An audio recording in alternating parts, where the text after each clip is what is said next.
한 신문 기자가 회사원들을 모아놓고 강의를 했습니다. 그 강의 중에 드르륵 드르륵 하는 진동 소리가 들렸습니다.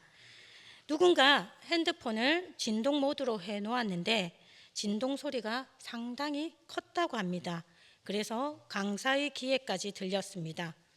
강사는 농담조로 아니 이게 무슨 두더지 땅 파는 소리일까요? 라고 말하자 당사자는 얼굴이 벌개지고 상당히 민망해했습니다. 너무 민망해하다 보니 안 돼 보여서 강사가 위로 삼아 한마디를 더 붙였습니다. 저런 분이 성공합니다. 저만 해도 세미나에 참석할 때 매너 모드로 바꾼다고 생각만 하고 안 바꾸는 경우가 많은데 강의에 방해될까 봐 매너 있게 매너 모드로 바꾼 저런 분이 성공할 것입니다. 그러자 강사의 칭찬을 들은 핸드폰 주인은 손을 올려서 V자를 긋고 어깨를 으쓱하자 청중들은 다 같이 박수를 쳤습니다.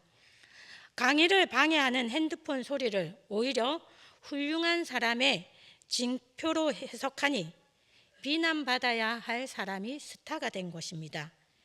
이런 경우를 꿈보다 해몽이다라는 말을 합니다.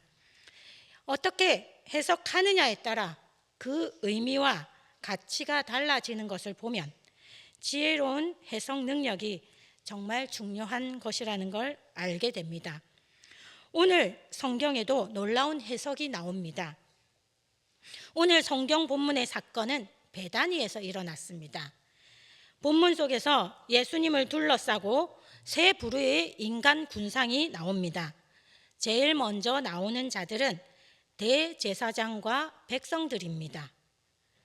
이들은 하나님으로부터 신앙적 권력과 권위를 부여받아 높은 지위를 누리고 있었지만 그 자리와 권위를 지키기 위해 예수님을 죽이려고 흉계를 꾸미고 있습니다. 아이러니하게도 그들은 하나님으로부터 받은 것을 가지고 하나님의 아들을 죽이려고 음모를 꾸미고 있는 것입니다. 대제사장들과 백성들은 하나님을 섬기며 그분을 두려워해야만 하지만 오늘 본문 속에서는 하나님보다 백성들의 소동과 폭동을 염려하여 신경을 곤두세우고 있습니다. 그 다음은 제자들입니다. 그들은 예수님을 따라다니며 하나님 나라에 대해 배우고 예수님의 표적을 경험한 사람들이지만 예수님의 생각과 말씀을 정확하게 이해하지 못했습니다. 그리고 세 번째가 이름 모를 한 여인입니다. 그녀는 베다니에서 예수님 주변에 있던 인물이었습니다. 예루살렘에서 음모가 진행되는 가운데 죽음을 눈앞에 둔 예수님께서 베다니의 나병 환자 시몬의 초대를 받아 그의 집으로 가셨습니다. 오늘 본문에 나오는 내용들은 평범하지 않은 기이한 사건들의 연속입니다.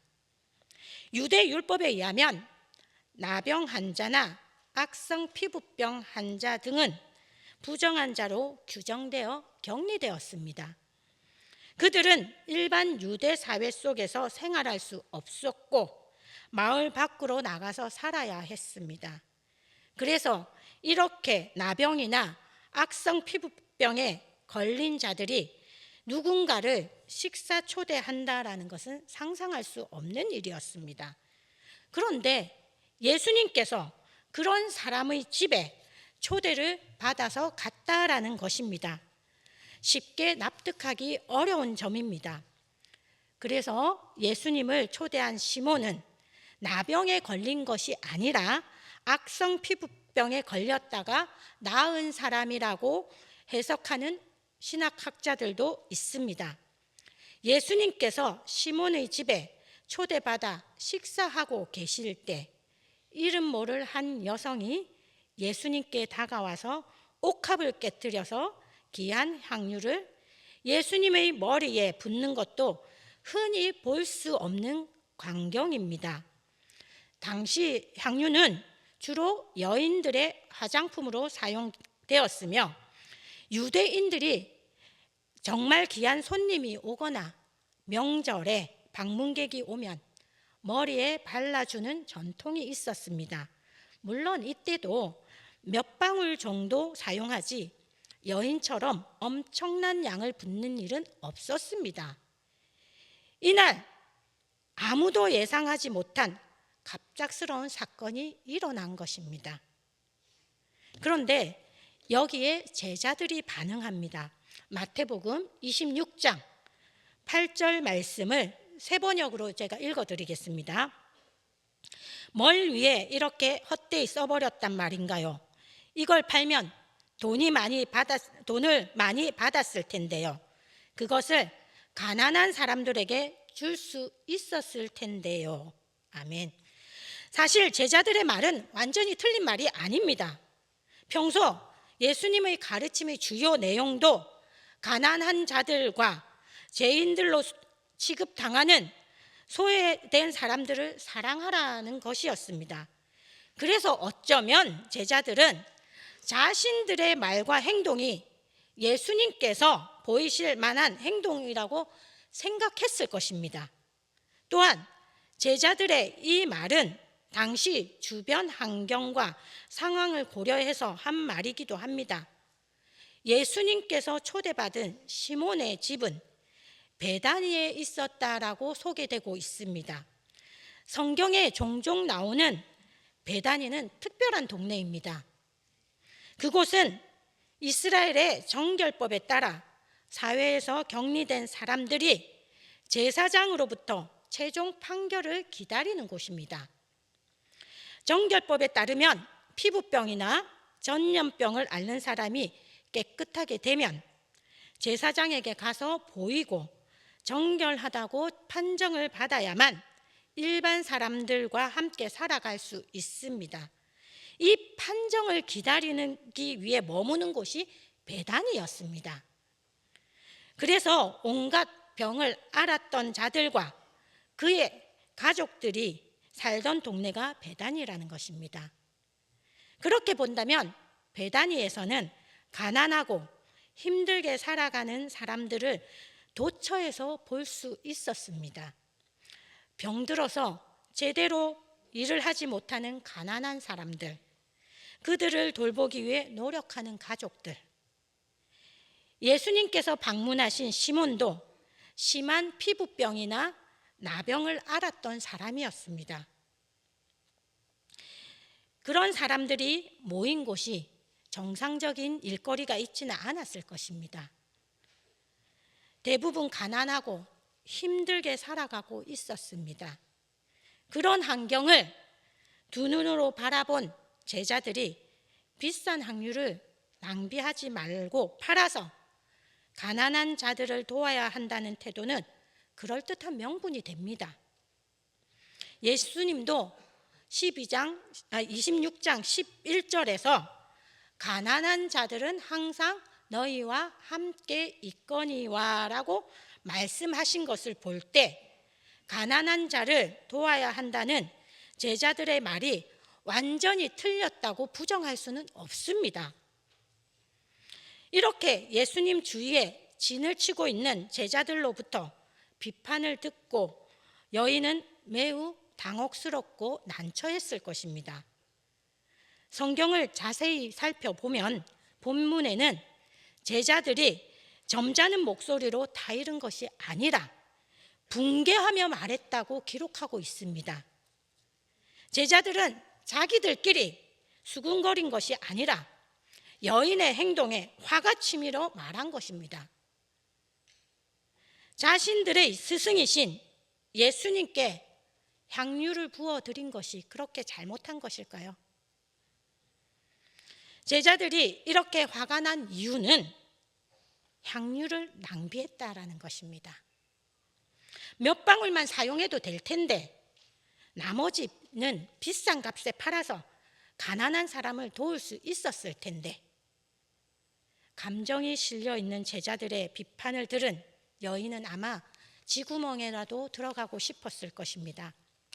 그런데 이런 분위기와 상황을 예수님께서 완전히 뒤엎어 버리십니다. 마태복음 26장 10절에서 13절 말씀을 제가 새번역 성경으로 읽어드리겠습니다. 왜 이 여자를 괴롭히느냐? 그는 내게 아름다운 일을 하였다. 가난한 사람들은 늘 너희와 함께 있지만 나는 늘 너희와 함께 있는 것이 아니다. 이 여자가 내 몸에 향유를 부은 것은 내 장례를 치르러 한 것이다. 내가 진정으로 너희에게 말한다. 온 세상 어디서든지 이 복음이 전파되는 곳에서는 이 여자가 한 일도 전해져서 그를 기억하게 될 것이다. 아멘.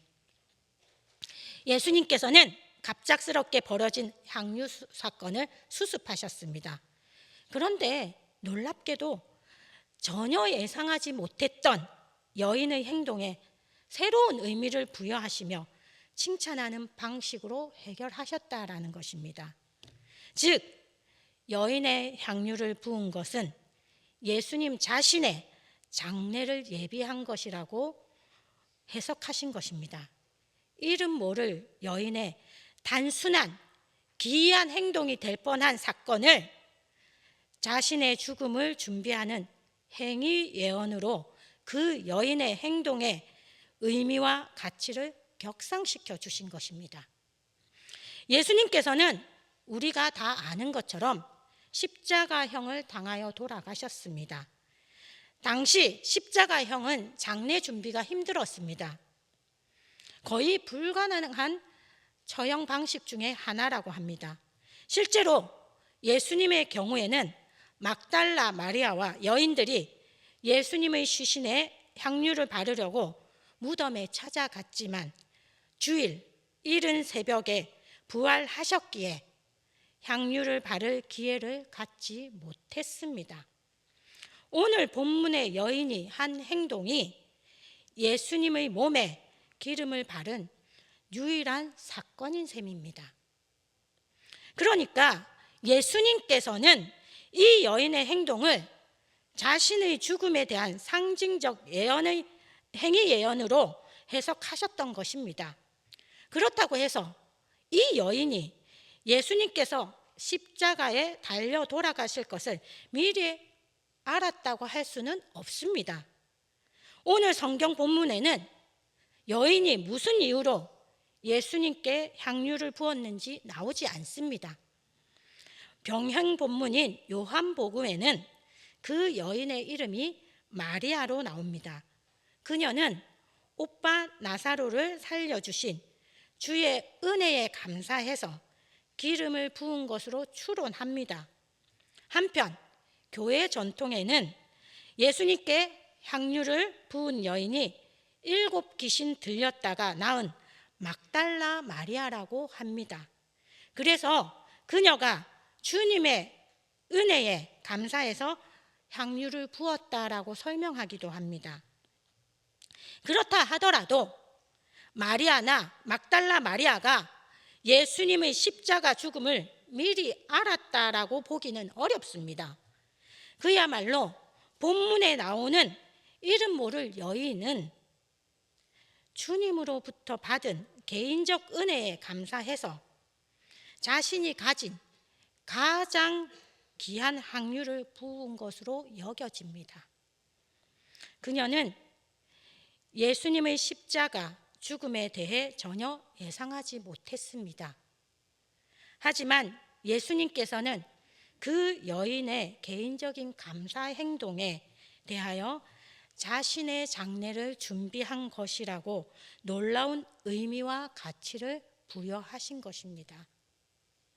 더욱 놀라운 점은 예수님의 해석은 그 여인의 동기와 의도와는 전혀 상관이 없다라는 것입니다.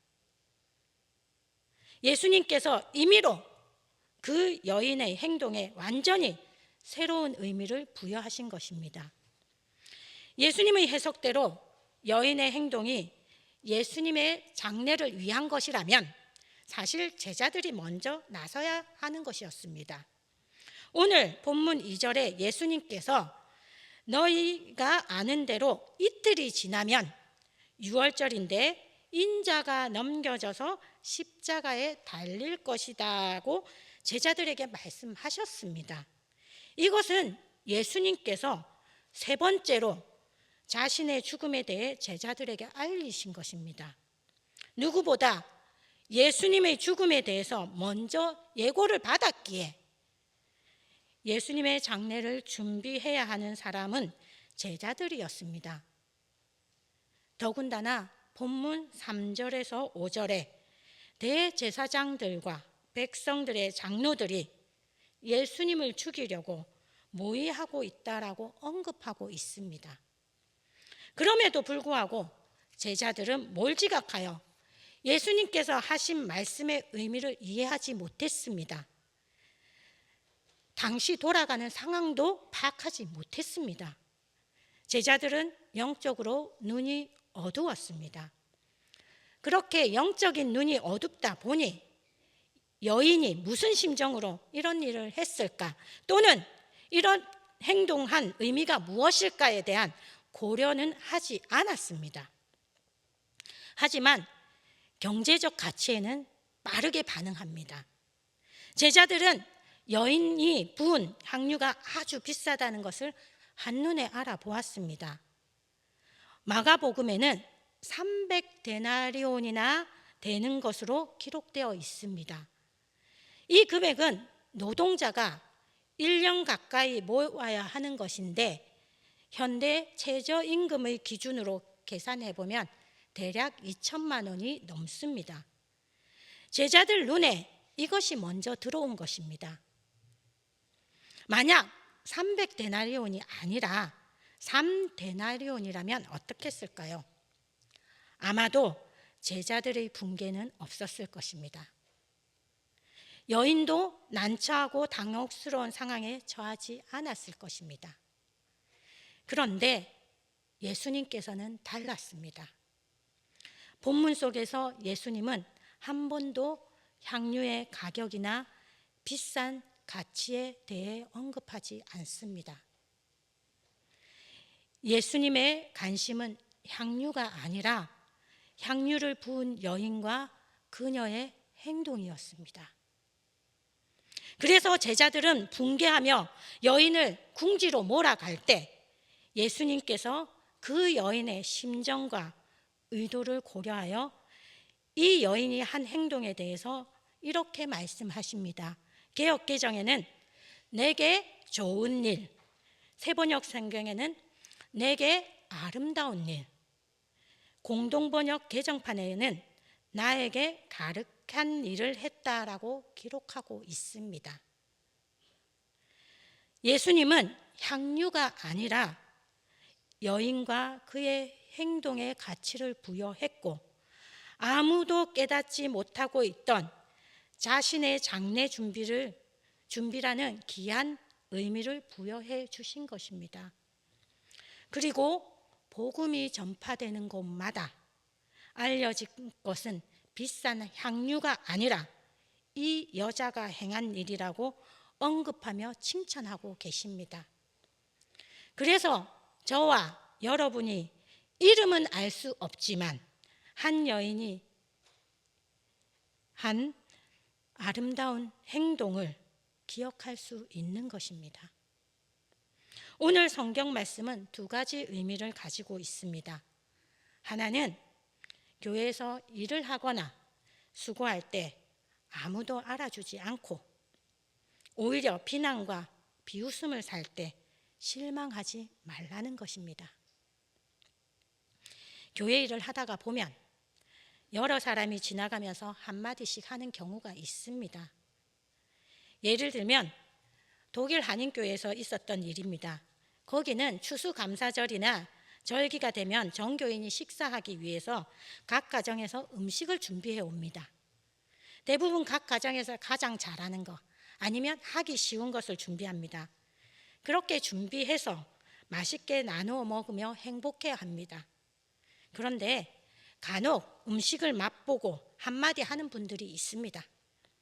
음식이 싱겁다, 짜다, 맵다, 너무 커서 먹기 불편하다, 너무 잘게 잘렸다, 양이 너무 적다 등 대부분의 자신의 기준을 가지고 평가합니다.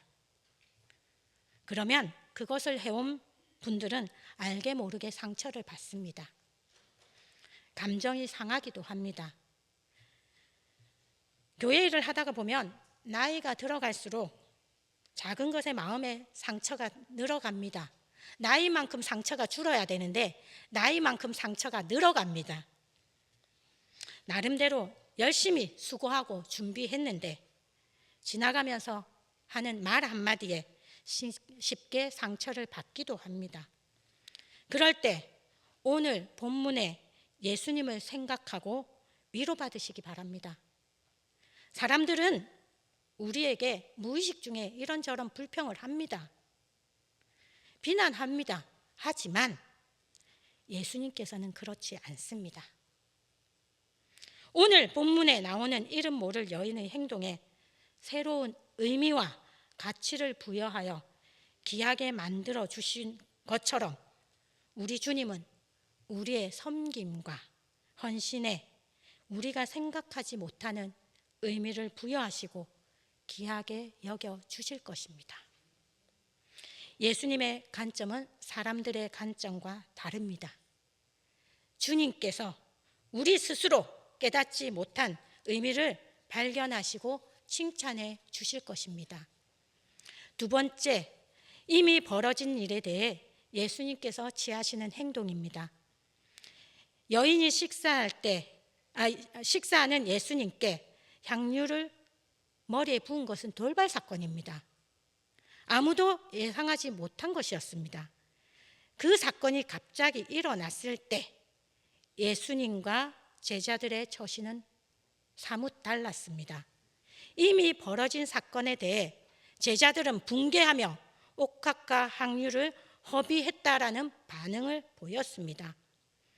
제자들이 아깝다고 하는 태도 속에는 은연중에 여인이 향유를 부은 대상인 예수님을 폄하하는 의미가 담겨져 있는 것입니다. 어쩌면 제자들의 평소 갖고 있던 속마음이 튀어나온 것일 수도 있습니다.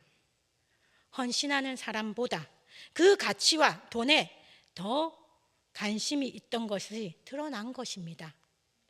반면 예수님께서는 이미 벌어진 일은 벌어진 그대로 두시고 그 일에 대한 의미를 찾으시고 새로운 가치를 부여하셔서 그 행동을 한 여인을 존중해 주십니다. 이처럼 신앙생활을 할 때 종종 예상하지 못한 일이 일어나기도 합니다. 엎질러진 물은 다시 담을 수 없는 것처럼 이미 벌어진 일은 다시 돌이키기가 어렵습니다. 중요한 것은 벌어진 일을 어떻게 수습할 것인가라는 것입니다. 제자들처럼 이미 벌어진 일에 대해 붕괴하고 비난하는 것은 현명하지 못합니다. 예수님처럼 지혜롭게 수습하는 것이 필요합니다. 어쩔 수 없이 일은 벌어졌지만 그 일의 긍정적인 의미를 찾고 그것이 공동체에 유익하도록 하는 것이 바람직합니다. 그리고 그 일 때문에 남들의 손가락질을 받는 사람을 위로하고 그의 행동에 담긴 진정성을 두둔해 주는 것이 필요합니다. 그럴 때 우리 대구 영락교회가 더욱 아름다운 공동체가 될 것입니다.